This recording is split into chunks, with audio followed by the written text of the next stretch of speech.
제04화 일문일답 질본 코로나19 해외 유입보다 국내 전파 관리할 때 폐쇄에 대한 통계는 없다.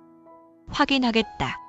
본부장이 4일 라디오 인터뷰나 19일 브리핑 때 방역하는 입장에서는 누구라도 고위 험군 덜 들어오는 게 좋은 건 당연하다고 했다.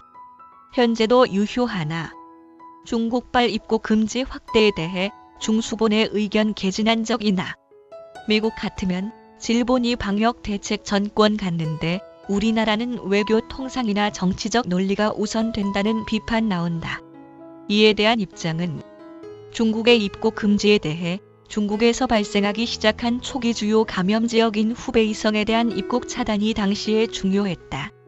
하지만 입국 제한이 좀 제한적일 수 있는 이유는 내국인들의 입국이 많다. 그런 점들 좀 고려됐다. 미국에서 방역 당국이 전권 갖는다는 것은 방역 대책에 대한 부분이다. 재난이 위기가 되면 좀 더 상위 컨트롤 타워로서 전 사회적 조치 진행하기 때문에 정부 내에서의 협의, 치열한 논의, 이런 검토 통해 정부 입장을 정한 상황이라는 원칙적인 이야기 하겠다. 이스라엘 간 한국인들 오늘 귀국한다. 향후 조치 어떻게 되나? 이스라엘 성지 순례에 갔던 이들 이야기인가? 입국 거부당해오는 이들이다. 2차 성지 순례에 갔던 이들 어제 입국했다. 특별 검역했다. 유증 상자 입국 당시 없었다. 별도 준비된 차량으로 지역으로 이동해 자가 격리하고 있다. 입국 거부당하고 돌아온 이들은 유증 상자나 고위험군이어서가 아니라 한국에 대한 위험도를 높게 판단해 그 지역에서 조치한 것이다. 특별한 관리 계획하고 있지 않다. 대남병원도 그렇고 부산에서도 사회복지사가 확진됐다.